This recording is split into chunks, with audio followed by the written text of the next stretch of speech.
TikTok ban and all this stuff. It's a fascinating dialogue because it prompts so many opinions with such a lack of information. You don't know, and you don't know, but you want to pretend that you're educated. And I'll be the first one to be like, look, I can read you stats all day about TikTok, about some of the revenue that I found, about some of the research that I did, about some of the articles that have come out, and about some of what's being talked about. But I could tell you right now, I don't know shit about what's really going on. Dude, I don't know if you know this, but TikTok got banned. Man. Isn't that crazy? And then it's back. Already? In like 24 hours. It's crazy. Then it really wasn't banned. They just took a pause. I think they gave everybody a day off. It was a national holiday. They were like, man, you guys have been working really hard for 7 years. We're going to give you your first day off. And tell everyone that the United States banned it. Dude, the actual stats of TikTok are pretty fantastic and mind-boggling. I was trying to find some recent updates, but it's hard to find, 2025 when we're 19 days into the year. But well, they're also relying on China to give the information, I would assume. Well, I don't know. I mean, you don't rely on the country to give you TikTok data. It's a private company. Apple or Google. Well, but it expands beyond that. Like to get updated data is probably quite an intense dig, because the platform is changing so frequently. But nonetheless, one of the most interesting pieces of this, against the argument, or I suppose for the argument of the ban, which is largely based on there's information that we want to be in control of. And if China is ultimately in a position to capture all this data about Americans, then we want to have the right to shut it down, right? That's the whole premise, is that inside of the Chinese economy, there's all kinds of laws about how reporting has to be done to the Chinese government if there's an investigation. So like you can't say no. And interestingly, China's not even on the top 10 list for users. Like they're the top 10 countries where TikTok's like prevalent. US, Indonesia, Brazil, Mexico, Vietnam, Russia, Pakistan, Philippines, Thailand, and in 10th, this doesn't make any sense to me, Turkey. Those are the top 10 countries where it is. So China's not even on there. Like, I think that gives some interesting grounds to some of the concern, right? That there's all this data being consumed. Yeah. And when you sign on for an app, there's all kinds of records that you have to enable, phone records, texting, location, like all these things that, certainly play into using the app, but definitely get collected. We know that stuff's being collected because it's being collected on American soil. I think this is like a jealousy thing. Like if I get it, you can't get it. An envy thing. If you shouldn't have it at all. I want it. Well, I was also thinking because it's rare that political sides agree to something, but it passed not unanimously, I'm sure, but overwhelmingly in favor of this law to ban TikTok in the United States, and the fact that both political parties seem to think that there's an issue with TikTok and it being housed in China. So, and the fact that China's not even on the top 10 list, I could understand why it would at least make me question. Yeah.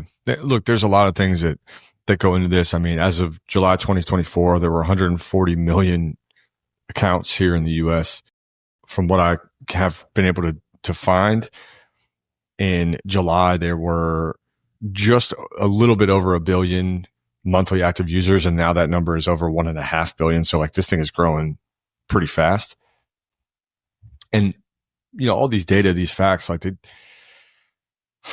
I don't think they really say what's going on. Like it doesn't really make sense that the amount of users would create the amount of problem. Like if the problem is bigger, it doesn't make it less or more appropriate to talk about.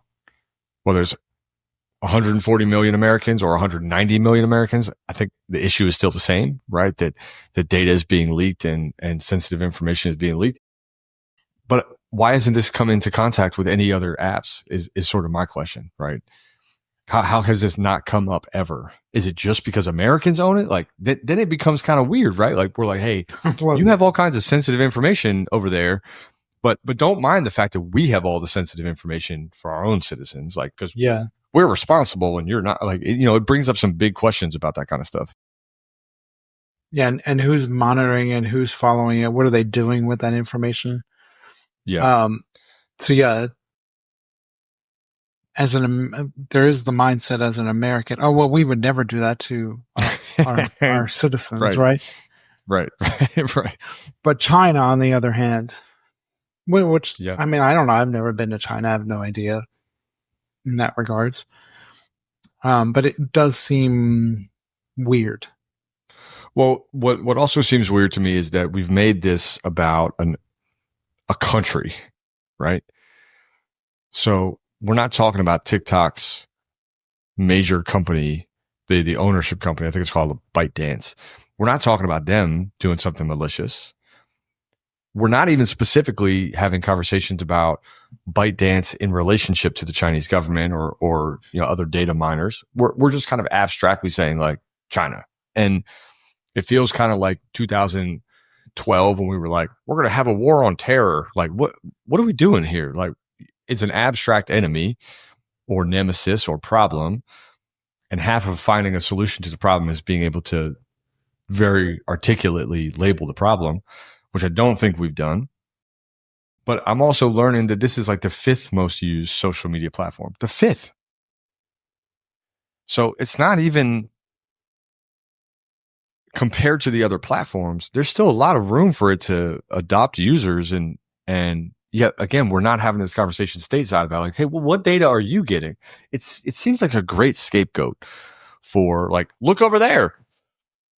It's weird. Well, yeah. The conversation here is, as we do as Americans, we're being inconvenienced by this because my TikTok was shut down. And I know there are people that make money off of their TikTok, but it has much more to do with the inconvenience and why are you taking this away from me, which are common American sound bites. Yeah. Is it because the consumer level? The parent company of TikTok, I'm assuming, has to oblige by the law of China, which is probably to give over that data. I'm guessing that's where the issue is. Yeah, part of Chinese infrastructure is like if we do an investigation, you have to give us the data, and so it's just part of their way of doing business there. But given how much revenue is being generated, given how much the American influencer market is as far as revenue goes, and given how many small businesses are generating revenue, it has grounds to say like, hey, don't shut this down. Like there's a lot of money. Yeah. In 2024, it seems like, and I say that because there's a lot of people that report on this. There was about $24 billion worth of economic influence. We'll call it that. Some tax dollars, some revenue generated, some real estate that TikTok was using is using to house, I believe, as of a year ago, it was like 7,000 employees with 2,500 different job postings. Like, there's some movement here in the States. Here in the States, yeah. So out of $15 billion of small and mid-sized business revenue generated, that's a lot of money that as a small and mid-sized business owner, I certainly don't want shut down. And there is a whole wave. I think the majority of individuals that are upset are just mad they can't watch dance videos. But there is a good amount of individuals who cat are videos. Yeah, down the rabbit hole of cat videos. Next thing you know, you're believing in conspiracy theories.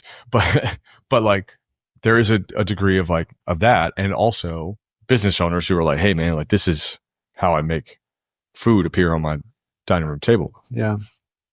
All in all, though, I understand the tension. I understand that there's a lot of information that we don't know, and so the particular chess moves that are happening are rather fascinating.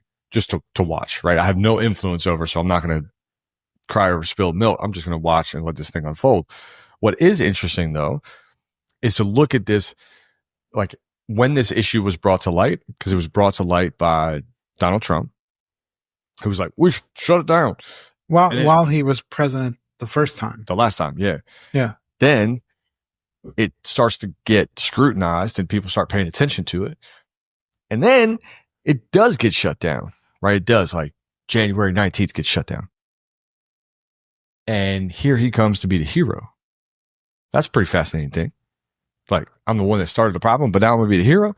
This just sounds like what like kids do when they want attention, you know, like it's kind of wild to think about that way, but like I want to be praised. So I'm going to find something. I'm going to create a problem so that I can be the hero to the problem. So I can get some praise. I really want that. And people forget that you created the problem in the first place. Created the problem. Yeah. Oh, he saved us. I told you this before we started the conversation. TikTok imposed the ban themselves, though. No one shut them down. The government didn't come in and shut down TikTok. They respected it. TikTok made the choice to shut itself down and then post that. I think it has more to do with the message that was posted than it did about TikTok shutting itself down. Because the message was really their PR of what's going on. Yeah, they were smart. They were definitely that's why it's hard to look at it and say, oh, look at us, we were shut down by the U.S. government, blah, blah, blah, blah, blah. When essentially you shut yourself down at that point and then made it into your own PR stint. Yeah, that's true. Yeah, you gotta play it. You know, in some ways too, in some ways, the thought that crosses my mind, because, right, you said shut down. I don't think they shut down anything. I think they just wouldn't let people log on, which I'd be curious disabled to know. It in some ways. Right. So you can't like go on the platform, but I'd be curious if, like, if I had content, I mean, I do have content on there. If I have content on there, someone in a foreign country could still watch it and I could still be generating revenue from like, I'd be really curious to know, you know, whether that's also shut down. Like how does that work outside of our little ecosystem? Cause we're looking at this thing from a micro lens. Yes. Yeah. And does anyone who's an American on that platform was theirs disabled throughout the entire world or just here in the United States? And that's another good question. Yeah. Yeah. If you identify as an American, are you shut down? I identify as an American. Don't slip into that conversation. We'll be here all day. I don't know. We're having a drink, so be here way too anything is possible. You know, the idea of, like, you know, TikTok ban and all this stuff, just it's a fascinating dialogue because it prompts so many opinions with such a lack of information. Right. Right. You don't know, and you don't know, but you want to pretend that you're educated. And I'll be the first one to be like, look, I can read you stats all day about TikTok, about some of the revenue that I found, about some of the research that I did, about some of the articles that have come out, and about some of what's being talked about. But I could tell you right now, I don't know shit about what's really going on. I don't. Yeah, and I would by no means be the expert. The only time I ever go on TikTok is when someone sends me a video. That's about the extent of my use of TikTok. And that's how virality happens, ironically. I've never posted anything, nothing. Yeah. Yeah, you know, this topic also brings up this thing for me where, okay, so let me tell you a story, and then I'll tell you how it connects to this TikTok thing. I'm in Hermosa Beach, California, and I'm playing volleyball. I'm actually in Frederick, Maryland, but okay. No, this is story. Stop. No, story. Don't be a dick. The sand there is great for training for volleyball, so a lot of players go there to train. It's like really, really fine sand, so it's hard to jump, hard to move. I'm getting my sand feet and playing volleyball is great. And that evening I went and played with just like the entire beach community, which is a pretty big beach community of volleyball players. And we're playing sort of a fast paced, you're in, you're out kind of game where like 30 people are in line. You make a mistake, you get booted off and you rotate in. And it comes up that a lot of the guys in this area and sort of like this, LA, San Diego stretch, are labeled Peter Pans. That's like what the ladies have labeled them and dubbed them. And I was like, somebody said it in passing. They're like, oh, he's a Peter Pan. He's maybe they said Peter Pan directly or they said Pan. And I was like, what do you mean? And, I hear about what it means to be a Peter Pan. And I'm like, this is fascinating. Please tell me more. So I'm like fully engrossed in this conversation. I think I even missed my turn playing volleyball because I'm just listening to this girl tell me about what it means to be a Peter Pan. I can't believe you didn't hear it until then. That was just like last year. I know. I mean, I live under a rock and worked with business owners and focus on vision, but I'm not like playing volleyball all the time. So she's explaining to me that Peter Pan is sort of this label that women will attach to men that don't want to grow up. That they're just like stuck in their 20s, kind of emotionally, mentally, even spiritually, that, ultimately want maybe more out of life, but are caught in an interesting place. And the women in particular that were talking to me about this are like, it's so unattractive. And I think of all these friends that I have or have had that sort of represent that, like, I don't want to grow up. And as a guy that like, I really want to stay attached to, like in a healthy way, my childhood and my child and my fun and my light, I still find it very hard to understand what it means to like never grow up and not have responsibility and be attached to freedom. But the reason I think about that with TikTok is that the number of conversations that people have been having about a platform that's super addictive, right? We know that it like changes your dopamine centers. We know that it really pulls you in. The number of people who are bitching about this thing going down that I'm around are mostly men. It's insane to me that like, that's the focal point, right? It's like talking about football with a bunch of guys. Like, why are we so worried about TikTok? And if we think about the runner and gunner behind the shutdown and being a hero, that's probably another great example of a Peter Pan. Like if he actually gamified, like, hey, here's the problem. Hey, I set the car on fire, but I also happen to bring a fire extinguisher. I'm going to put it out for you real fast. Like, what are we doing? That was like a middle school antic. Like you would like drop a pencil towards the girl that you liked. And then when she picked it up, you'd be like, oh, thanks so much. Like, it's like that kind of weird shit that you're still doing at 40, at 50. It just feels like everything's a game. And even this TikTok thing is somehow a game also. Well, I wonder how many of those men are not avid TikTok users. However, they're kind of taking on the fight as part of this larger fight of freedom and this is my right and so on and so on. Interesting. I'd be curious how many of them aren't even TikTok users, but it's part of this fight that men love to fight for whatever reason. Yeah, it's like I got something to defend. Of what it means to be a man, which is often Peter Pan more than it is the matured man. Yeah. Yeah, there's two things come to mind. There's a piece of that could be like I'm relevant socially. Yes. Right. And I think when you're really driven and you're ambitious and that doesn't mean you want millions, but you're driven towards something, right? You have a mission, you have a focal point, you have a worthy cause to fight for. You become way less interested in social causes and like social narratives and social objectives. You just do what you do, right?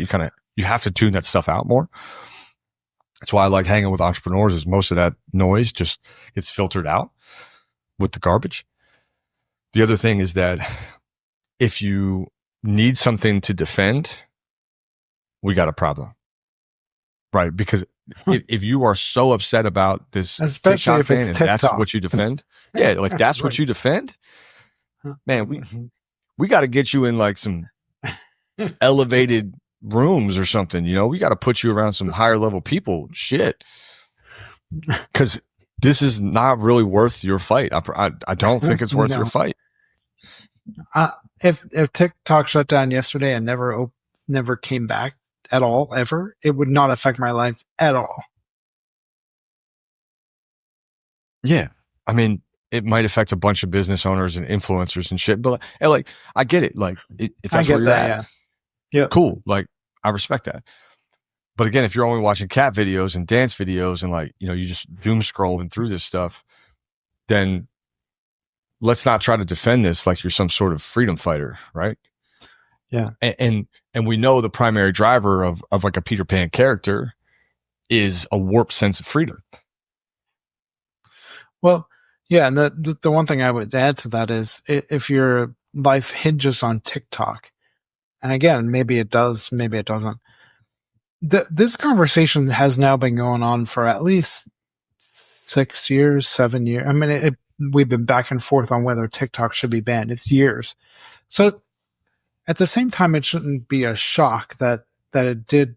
And even like within the past month or so, it's been in the news quite regularly that this is coming, 19th, 19th, 19th. So it also shouldn't be a surprise. I was more surprised that it bounced back, that it went down at all, actually, I should say. Yeah, I just get frustrated that this topic and generally social topics have such a hold over even really ambitious people, really ambitious entrepreneurs. Yes. Right. That it is so easy to be influenced by mass dialogues and even just the idea that something could change seems to attract people's attention, right? And anytime it feels like something's being taken away, we get up in arms. And look, I'm all for being up in arms for what you believe in. I actually very much am. And I'm very up in arms that we don't have to agree on what the up in arms is. It does, though, stand very firm within me to say, let's at least have a worthy cause here, right? One that sensibly ties to something bigger than you, and one that in the stance for it and the fight for it, you actually have some sort of responsibility to it, right? Like me fighting for TikTok, if TikTok goes down, I get up tomorrow and I go to work. Like there's no responsibility to it. If it comes back, there's no responsibility to it. I'm not like, oh, TikTok's back. Let me go on a campaign and make sure I promote this because there's really a lot of awareness that people are lacking around. Like, what the fuck? No. TikTok comes back up and I like stop talking about it, or I'm like, see, I told you so. But there's no responsibility to it, and this like Peter Pan sort of archetype is 100% about the opposite of this, right? From what I've been told, like the label is really attached to like, you don't want responsibility, you don't want to lose your freedom, you don't want any restrictions, you want to live your life quote unquote free, but when push comes to shove, you're probably going to back down out of it. Yes. I mean, I personally think that's, we like to talk about freedom all the time as Americans. We're free, free, free, free, free. I think we're probably the most unfree people there are, because I think we have a misunderstanding. I think we have that Peter Pan understanding of what freedom is much more than what freedom actually is. Freedom has a responsibility that comes with it. Yeah. It just does. It doesn't mean you can do whatever you want and it doesn't matter and there's no consequence. But I think as Americans, we live with that understanding, and that's the Peter Pan understanding of freedom. Yeah, I very much agree, man. The problem I have with the idea of freedom for most people, to what I hear, is no attachment and no direction. You're just like floating, right? People are like, I want to be financially free. I'm like, well, what does that mean? Like, I don't want to have to work. Like, hold on, man. You don't want to have to work. I understand the want, but like, at what point do you do you actually think about what you're saying? And for any entrepreneur out there that's listening to me, I'd love for you to challenge me on this. Like, you say you don't want to work. Okay. The only way you get to not work, there's like a couple conditions. You have a stockpile of money where you are comfortable watching it dwindle, right? Because if you have a stockpile of money and if you inherited it and you're comfortable watching it decline, you know you're on a clock. So like you got to have some serious comfort doing that. Because essentially your freedom is dwindling with that. Absolutely, yeah. And you got to be comfortable just watching it go down and down, and nobody likes that. Number two, if you built it yourself, you have to either front load so much and put a lot of work in so that you don't have to work as much as you want, but there's still maintenance costs and things like that that go into it. You're just tired of front loading so much, right? You just, maybe you're done front loading, fine. But if you're an economic generator, like an entrepreneur is, how long can you actually go before you have an urge to have some kind of value for the world again? Like, my God, man, like if that just seems like a very sad existence, honestly. Yeah. Then the third condition is that you strip yourself of any kind of actual direction in life and you allow yourself to just completely numb out, wing it, and surrender to like the whims of everyone else around you. But you can't do that if you don't want responsibility either. If you don't want responsibility at all you can really do is like wander around and be aimless. You know, I just don't understand why this seems so abstract to people. And eventually, the only people you're going to attract around you are other Peter Pans at that point, because people who do eventually grow up and have responsibility and have that sense of freedom in that way don't want to be around the person who is still living like they're a kid, like they're in high school. They're a child. Yeah, they're a fucking child. Yeah, like I'm not going to go drink at 3 p.m. on a Friday or, right. You know, maybe on a Friday, but like I'm not going to go drink on like 3 p.m. on a Wednesday when I have not only responsibilities to deal with, but I also have a son. I have all these things that I want to do, and I have things I want to do on Thursday. Like I'm not doing 8 shots with you at happy hour. Like it's just not going to happen. And what I find problematic about this idea of like freedom, and even something like, you know, TikTok being a part of this, like if you're going to stand up for something, man, you're not free. Not to the freedom that this idea is about, right? Because if you're going to stand for something, you have to commit to it. Right? You can't stand up for something you believe in and be non-committal. You would have to commit to it. Now, I think the TikTok ban is such a light example of that, because you really don't need to commit to anything to be like, I want it back. China's bad, America's good, whatever it is. But I am constantly in conversation with people who say, I want freedom as part of my vision. I'm like, that is not what vision is, because you cannot build vision with no commitment. You can't get freedom with no commitment. And there have been a number of writers, you know, Jocko's a big one. Goggins is another big one. Like who will tell you over and over, like freedom is discipline. Freedom is actually like the expression of freedom is structure, it's shape, it's commitment, it's responsibility, it's ownership. And without that, you really can't grow. And if you aren't growing, you're decaying. And I think most of what Peter Pan's, that theology of like, I don't want responsibility, I don't want restrictions, I want to be able to do what I want when I want. Like, dude, you're running from something, man. You're running hard from something. Yeah. I mean, this is my belief. Freedom is much more about an internal state. You can ask for freedom, financial freedom, which you had mentioned earlier, and I could pay off all my debt. If I'm still not in a place of internal freedom, I will always be indebted to something in that sense. The freedom isn't there. You got to find that freedom within yourself in order to understand how it actually operates in the rest of in your external world. Yeah. Yeah, it's the difference between running from something and running to something. Yeah. Yeah, I really like the way you put that. I think what people are looking for, entrepreneurs in particular, is like, okay, I don't want to have all these conditions on who gets to tell me what to do. And I get that, right? I do. And also, I want to be around people who have who have my trust, who have the ability, and who have the influence to help me make better choices and to tell me what to do when I'm off track.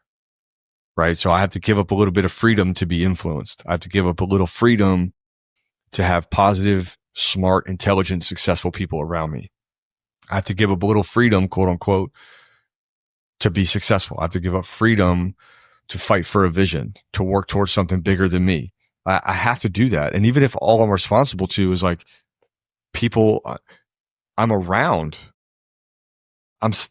there's no such thing as like independent. Complete independence is an absolute hoax. There's always and only interdependent. If I'm interdependent, now I have to consider all these things. Yeah, I want to share this just to see how it lands with it, because I wrote down here, I think it's often freedom is often equated to being saved. I'm looking for someone to save me from my experience. That will give me freedom. And I just kind of wonder if like that's more the understand, as if it has to be something that is done to me or for me, rather than me claiming that myself. Yeah. No, I like that, man. I would challenge everyone listening to like really think about that. You know, I think it's worth anyone sitting down and really asking this question. Like, let's say you got freedom. Let's say you got quote unquote entrepreneur freedom, financial freedom, right? And then you're like, well, I would do what I want. I'm like, great. What do you want to do? If you don't know, you are not free. Right.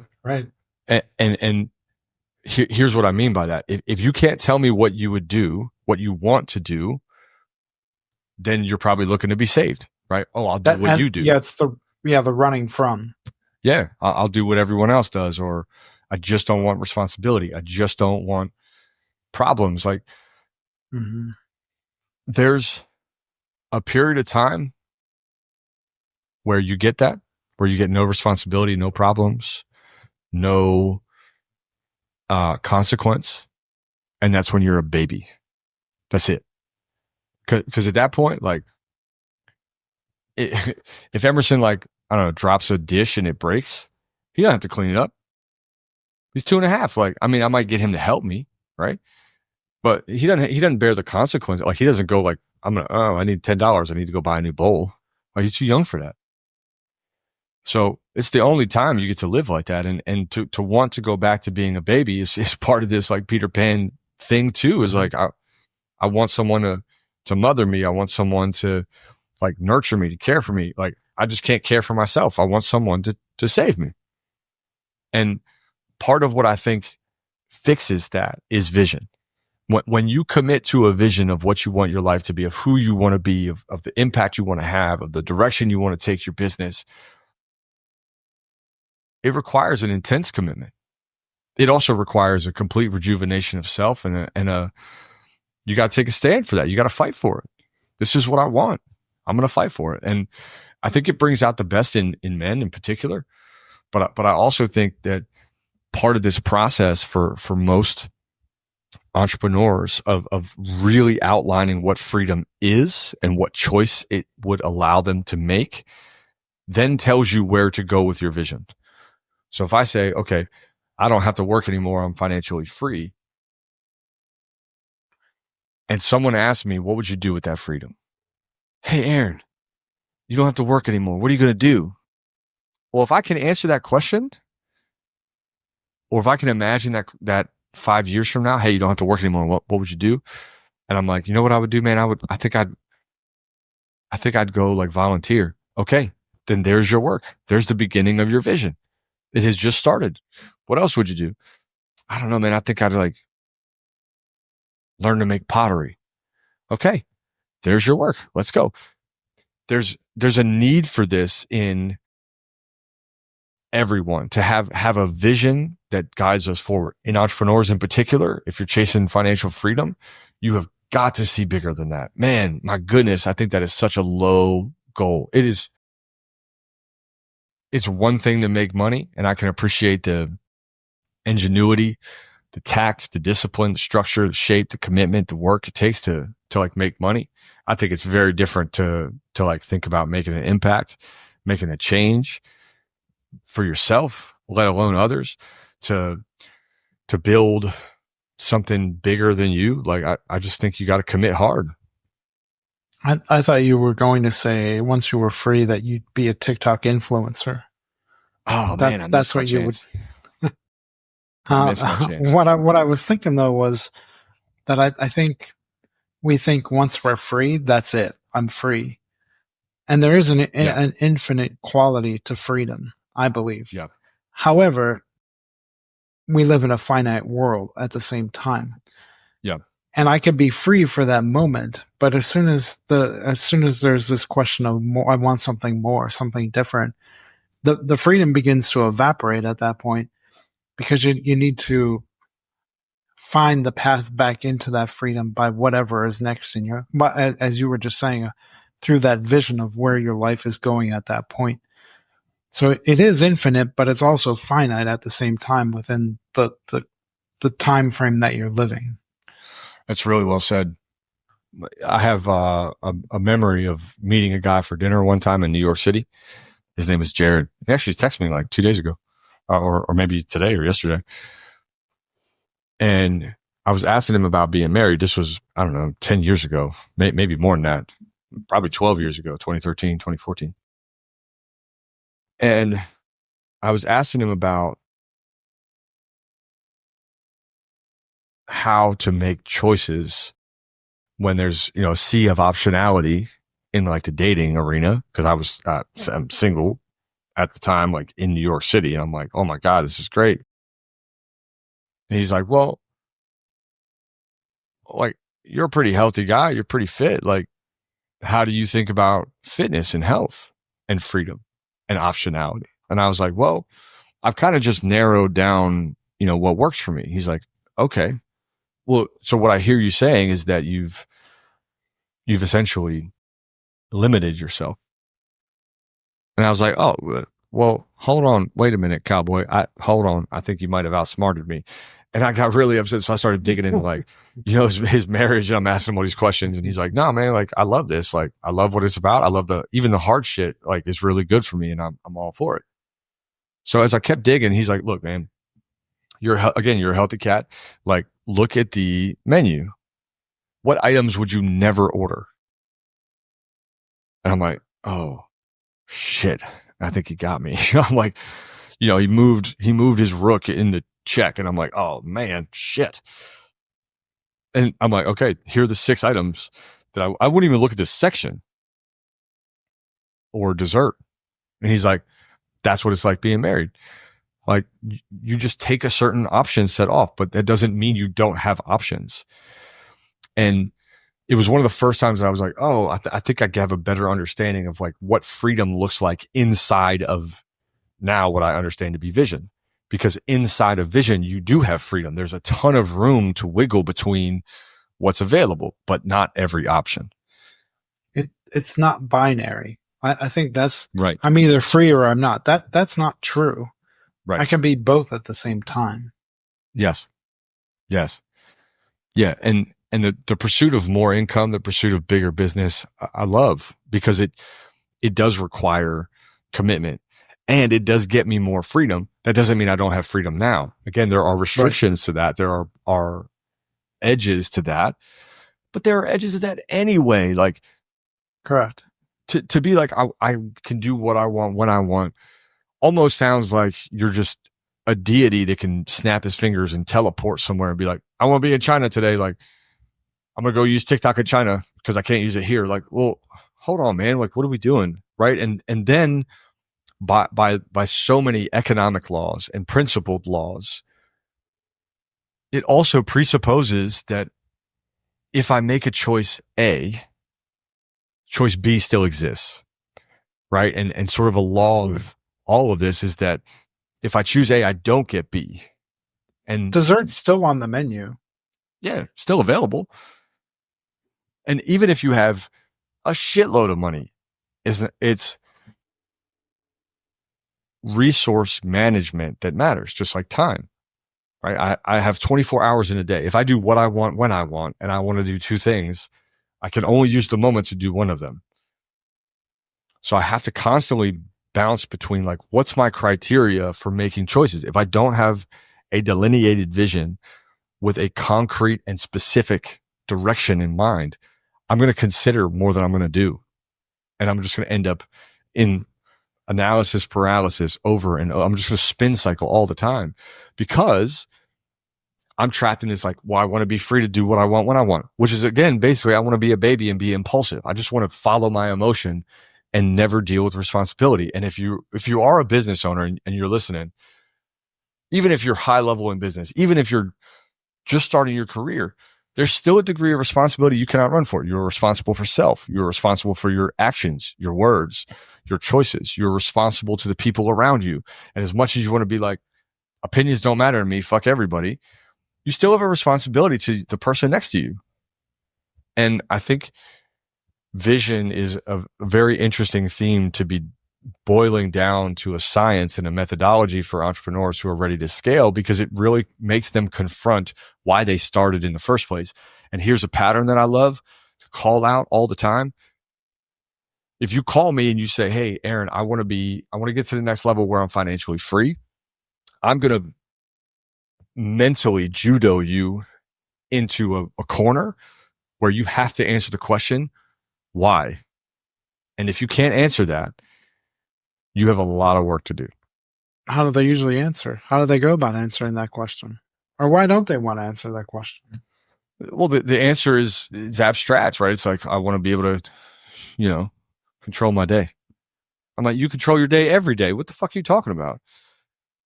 Like, no, but I don't want to have to answer like client calls. I'm like, okay, well then delegate it out. Or hire someone to manage that. Or like, you can do that now. What do you need to be financially free for? Right? Or another one I've heard is like, man, I'd really love to have a morning routine. I'm like, you're in control of your routine, dude. Like you get to do that. In your experience, and what are they, as generally speaking, but you might know the pattern, what are they unfree from that they want this freedom? Well, I'll just tell you my story because I think it's more effective. Like this is true in patterns, and it's the way I figured my way out of it. What I wanted was the clarity to make the choice, not the option. So when someone says I want freedom, what they're basically saying is I want options. But someone clear would say this is the choice that I make. So if I look back at my history, when I quit my job back almost I'm approaching 10 years now. When I said, when I quit my job, this is going to be my morning routine, there was no like, maybe, possibly, I just want to have a better start to the day. It was very definitive. And because it was a prescription at that point, I could move into that as soon as I was quote unquote free, right? I was free from my 9 to 5, but that didn't mean I was free to choose. I was just free to have options. And freedom of options is very different from the freedom to choose. Freedom of choice and freedom to choose are very different. Yeah, does that person feel more trapped? I actually think so, because there's you're now considering too much. I could do anything this morning is so overwhelmingly complex. Yeah, so I'll do nothing. So I'll sit and like stew, or like I'll do the easiest thing, right? The path of least resistance. Yeah. But here's what vision is, right? Vision I'll scroll on TikTok. I'm gonna TikTok this up. Vision for entrepreneurs, specifically for entrepreneurs, but I do believe that this applies to everybody. Vision for entrepreneurs is I am clear enough to take the path of quantifiable resistance. So if you have no vision and you're just like floating and you're quote unquote free, you're going to take the path of least resistance. I don't want to go to this. I don't want to go to the gym today. I don't want to go work out. I don't want to go run. What's Path of least quantifiable resistance? Meaning I have to go to the gym and it's hard, right? I could quantify how hard it is. 9 out of 10, 10 out of 10, 5 out of 10, 1 out of 10. But like there's a resistance that I can say like it's there. I can feel it. I can experience resistance. It might not be the hardest thing I ever do, but typically hard things are the right things. Is that what the person is trying to avoid, is the resistance? They don't want the I think so. Yeah, I think so. I think freedom to many people is like there's no resistance. When you have a job, for example, the resistance is a job. Then you start a business and now the resistance is the business or your clients or it's your family or whatever. But you're never going to remove resistance if you want to grow. If you don't want to grow, like fine, but you got to know you're on the downhill. Resistance in and of itself is not good nor bad. It just is. And if you learn to embrace it, or that's not necessarily the best word, but embrace it in some ways, that there's a lot of good, it helps create. Yes. Everything in nature grows through resistance or in conjunction with resistance. And even that process of resistance is how muscles grow, how learning happens, how relationships are nurtured, how friendships blossom, how ideas are formed. It's all through resistance. And without resistance, I think you're left to this conceptual freedom that is actually purgatory. Like it sucks. Yeah. I want to go back to the TikTok thing because I'm thinking about now this process of shutting it down and blah, blah, blah, all this stuff that's gone on. I think there is a marketing thing they can do, which I believe is what they have done by posting this message when you try to open the app yesterday.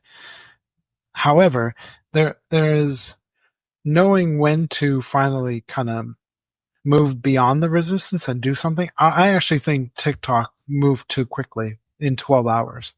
They didn't stay in the resistance long enough. They just eliminated it, which is what we all try to do anyway.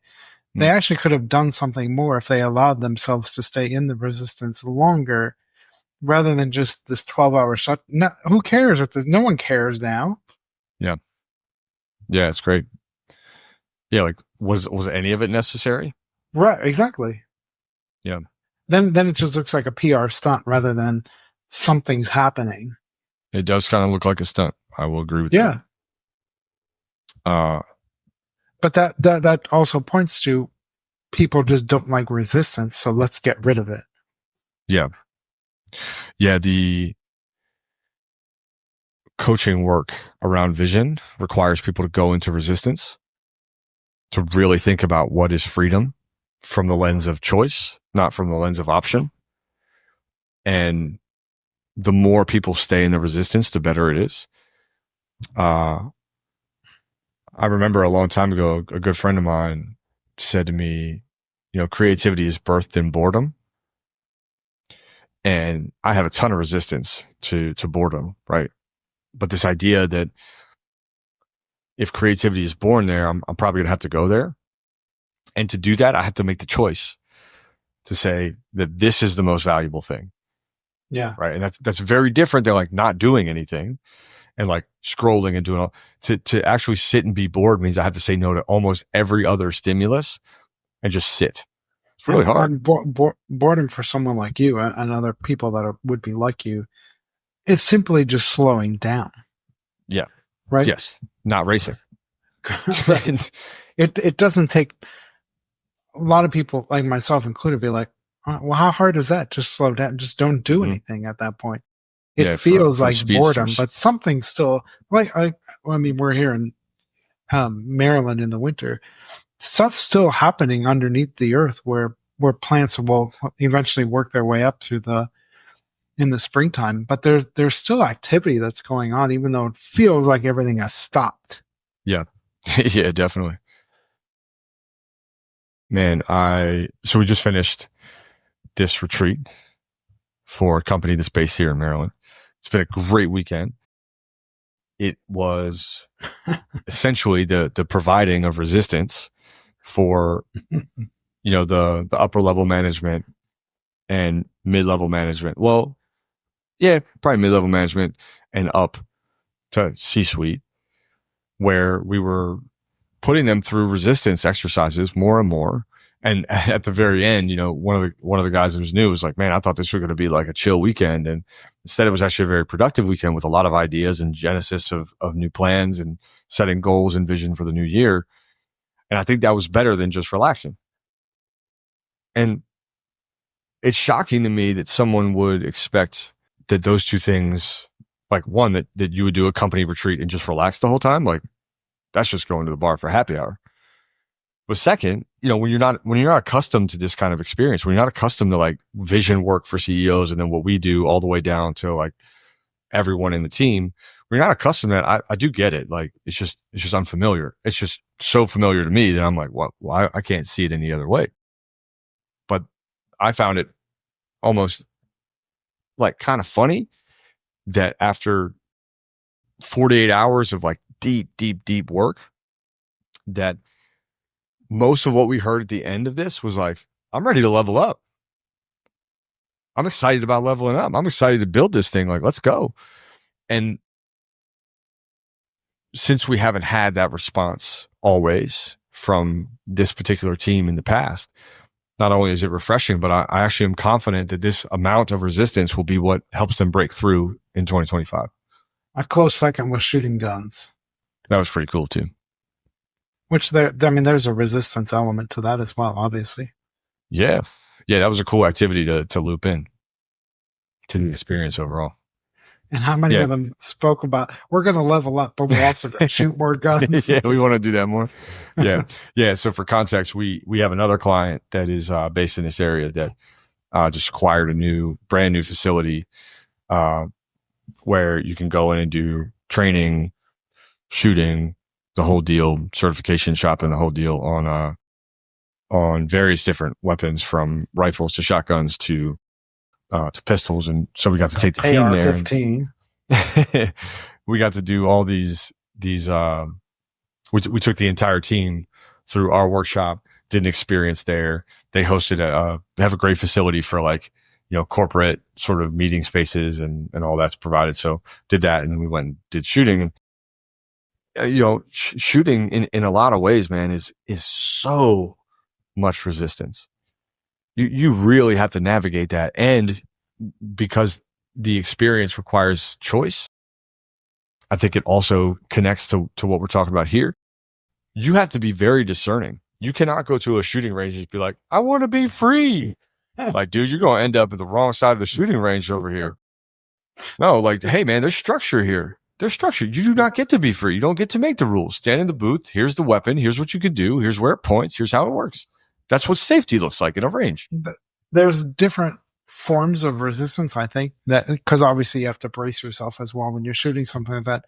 But the one that you and I had talked about, because I had never shot a gun before. It was my first time shooting beyond the BB gun. This was it. Is the nerves being nervous and anxious doing that is really the resistance. And what are you going to do when that resist?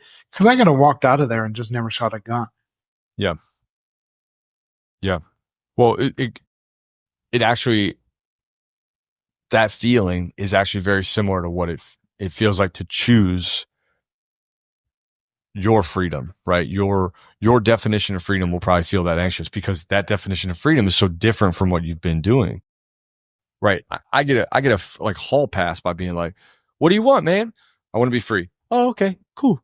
Right. You don't need definition. You don't need any answers. Like someone just gives you a hall pass and you're just like, okay, fine. I'm cool with your bullshit answer. No, what you basically said is, I don't have a fucking clue, man. That's what you might as well say. I want to go back to the gun range.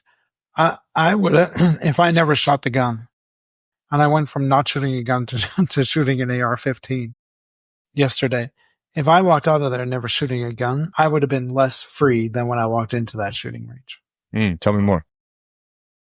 Because I would have given into my own fear of the gun if nice. I walked out, rather than lean into the nervousness, into the anxiousness that I had, which had I mean, I've had no experience, even though I lived in Baltimore, I didn't have a lot of experience around gunfire beyond like movies, watching it in movies and stuff like that. Yeah. So there was something to the sound of the pop of, I forget which gun it was at that point. Mm-hmm. But I believe I would have walked out less free if I had not shot that gun, simply because it was fear. It was driven by fear. Yeah, and in that case, the resistance would have been make no choice. Correct. Right? Be free. Yeah. And the way you really had to bust through that resistance was to choose and to go through the awkward phases of like, okay, how do I do this? How do I operate this safely? How do I then make the choice and commit to firing a round? And then you can build the process. But, you know, in watching you go through it, what I could tell is that there was an immense amount of resistance to go to the first stage. Mm-hmm. And then you could kind of keep rolling, right? You could go to the next one and try the next weapon and learn how to fire and all those things. It wasn't until I went to the AR-15, which is like taking it to another level. Cause like, all right, I hear AR-15 on the news when groups of people are being shot up and stuff like that. That's my experience of an AR-15. So I was fine. Like when I got through the pistols, I did a couple of them first and then went to the AR-15 and had to experience it once again in a different way. Yeah. Yeah, it was great. So for those of you, for you tuned in right now, the connecting thread was we're going to talk about goals. We're going to talk about the last year, review the last year, and then where we're headed from here. And when talking about vision, right, you want your entire team focused on targets, on the same target, on what that vision looks like. And the shooting range experience was something that we built in. And we've built in at every one of our retreats, corporate or otherwise. We have really specific and hyper intentional activities that we do. We've done kayaking. We've done hiking. We've done helicopter rides. We've done. Not just any kind of kayaking, first of all. Fair. It was like adventure kayaking. Yes. And racing and we've done, let's see, we've done car rides. We've done like blindfolded hiking. I mean, you name it, like we found ways to loop in activities. And I feel really good about this one because it dovetailed so well into the rest of the weekend. We got to talk about aiming. We got to talk about breathing and dealing with resistance and fear and like the anxious shakes that you get when it's your first time holding a firearm, connected to the first time you might try something new in the corporate space or in the business sense. We got to talk about, you know, what happens when you miss, what happens when you fire and you don't hit the target and how you respond to that. And you fire again, you get better over time, you practice. We got to connect all these really cool threads. Even the idea of, you know, pausing to like load ammunition, right? You're kind of like slow and then the round goes fast, but you're aiming. And I think in entrepreneurship, when most people are successful the first time, it's ready, fire, aim. And how when they go to do that again or repeat or break through to the next level and build a vision like we work with them on, it really is like ready, aim, fire. You have to recondition yourself to slow down to the point that we're saying to lean into some of that resistance. And it was just an awesome activity. Like one, I enjoy shooting guns, but also it really tied in with this theme of like leadership, aiming, targets, and long-term objectives. It was cool. Yeah, it was a great experience. Yeah.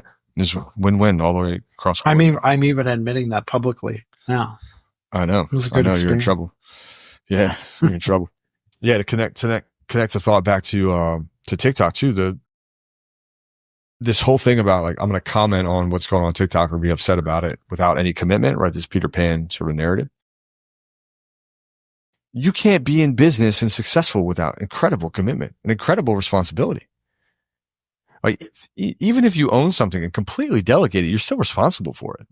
Like I know guys that, you know, they don't have to work much. And I love that.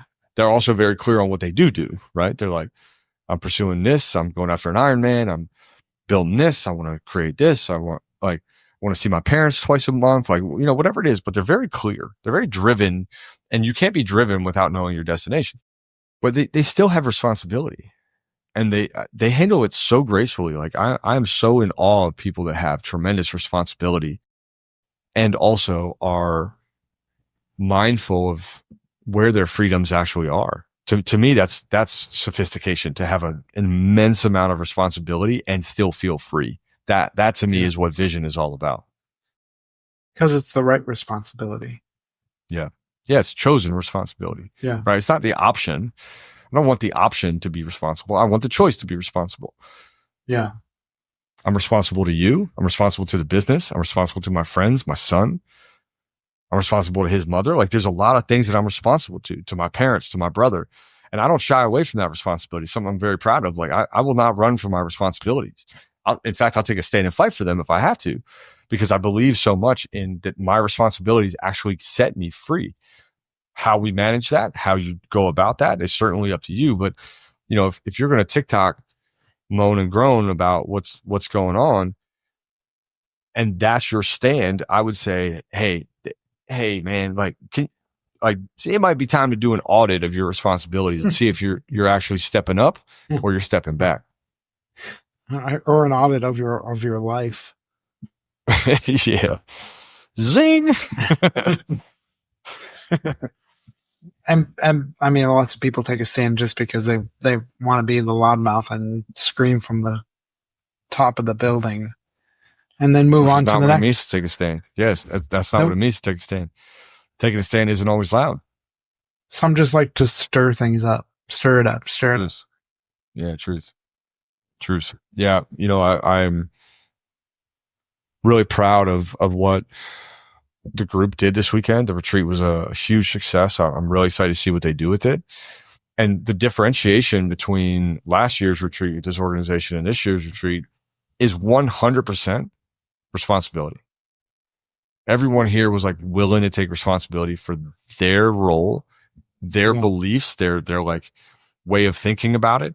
Also, even to a like high degree, responsibility of like their own awareness and how they have to get better at being aware of like their own predisposition to avoid a conflict, or predisposition to get like quote unquote busy and not track. One guy was like, man, I've really got to work on tracking tasks in Asana. I've really got to work on that. And I'm really proud of him for being like, dude, this is a weakness of mine, rather than just diverting it and being like, you know what? I don't do Asana. Like, totally different, right? When you say I'm not good at Asana, you take responsibility for it versus no, we need a different process. Like, wait a minute, what? We're not all going to adapt to you and your aversion of order, bro. It was great. It was great to see him do that. It's also in an industry like theirs, a restaurant industry, it's even more important because that industry has to be very reactive because people so fast. are in and out all the time. Yeah, it's so fast. There's even more reason to be responsible and to not react in that way in order to help the business can't kind of take on what how it's dictated by customers. They have to create that culture themselves. Amen. Yeah. Responsibility. I think that, let me restate that. When I reflect on what has changed my life the most, it is directly and deliberately more responsibility. The bigger the problem I take responsibility for, the more successful I become. In all regards, right? My own health included. Hey, I'm not sleeping. Okay, what do I need to do here? What challenge? Like, I can just let it be for 5 years and end up with a sleep apnea machine, Darth Vadering whoever's next to me or near me, or I can navigate it now and do whatever at all costs. That's part of taking a stand, right? You pay the cost. I can pay the cost and figure it out. And man, I've had to go real hard on sleep, just as an example, but I think there's something about more responsibility that is directly proportional to success. And when you're like, I want more freedom, you go the other fucking way. It's like it's a one-way road, and you're going down the wrong way here, man. Like, I'm going to flash on my lights and honk on my horn, but if you don't turn around, there's nothing I can do about it. Like, we're just going different directions. It's fine. Yeah. I think it comes back to the point you made earlier. And I know we've talked about on other podcasts as well, that it's not about being independent. It's about being interdependent. If you want the freedom where you can do whatever you want, it's going to be very hard for you to be in a relationship with other people because you never have to take anyone else into account. Yep. And what's going on there. Man, so go fly like Peter Pan does. Yeah, so true, dude. So true. Man, I'm so grateful for the friends, for the friends I call family, my family, who have shown up in my storms. And they helped me by taking some responsibility for me in that moment, right? Hey, I'm going to be responsible to you and for you in this. I'm going to make time. Like, when you're in a storm, you can find your friends by who is inconvenienced and still says yes, right? Because everything that you value will cost you convenience. It's the same thing with responsibility. It's not going to be convenient, but that's the way into more. And yeah, it's just this whole TikTok thing has really been interesting to watch from the context of like, who's taking responsibility for this? Is there responsibility to this? And if you're going to sit here and go on a 10-minute rant about TikTok with no responsibility, what are we doing? Like, what are we talking about? If you have nothing really to do with this, why are we here? What are we? Right. Yeah.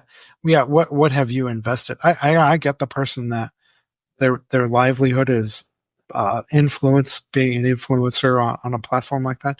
I understand that. I have zero commitment to TikTok. Even if I go on there to watch videos, I have zero commitment to TikTok. And so, yeah. How could I be the champion of all the TikTokers when it doesn't impact me at all? Yeah. And I can't believe I'm about to say this. I think it impact. If he's listening, this impacts your father more than anyone because he's the cat video guy. He is the fucking cat video king. Oh my god! Shots fired. There's a lot of never mind. We're not going to go there. I am going to say something that's rather punchy though. If so, for you listening, a great exercise to do is to write down all the responsibilities that you have. Just take a minute and think about it. And if that list is like all you centric, you got a problem. I really think you got a problem. And I think you got a problem because a life with no responsibility to anyone else is hollow as fuck. It's derivative of what life is about. And life is very much about the responsibility to others. That doesn't mean you have to MLK it. That doesn't mean you got to like Gandhi it. You don't have to Mother Teresa it. But if you have no responsibilities to other people, there is something hollow and probably you're suffering with it. But if there's no responsibility to others, I think you become less of what you are capable of, not more. And I'll stand on that. I'd go to battle on that statement. Agreed. I'm just laughing to myself here because we now have covered the Immaculate Conception in one podcast, and now Mother Teresa appears in this podcast. What's going on? I don't know. Something within me is waking up. I'm back.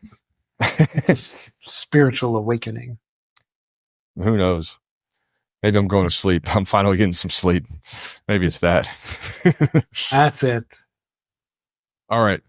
If you're still here with us, drop into Apple Reviews.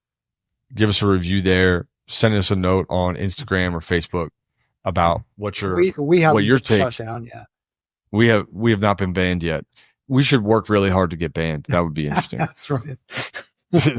That's our we just start getting more and more wild. Yeah, 2025 goal, get banned. We're getting banned, guys. We're taking a stand. We're stand for the ban. We need a t-shirt that says stand for the ban. That's right. Thank you for being here. Thank you for tuning in. I hope you take some time to audit your responsibilities and the things that are going on in your life, the people that you're responsible to. I hope you are better than saying, I want freedom and just leaving it at that. I want you to get clear, specific, and actionable with what you're going after. Make a choice. Do not sit in the absence and abstraction of freedom as a label, and that you are regularly checking in with yourself about your vision, about where you're going, about what life is about for you, your values, so that you can be bigger than you are today, better than you are today, and more connected than you are today. Have an amazing rest of your week. Thank you for tuning in. Marty, thanks for dropping some wisdom as always. And we will see you on the very next episode. Thanks, guys.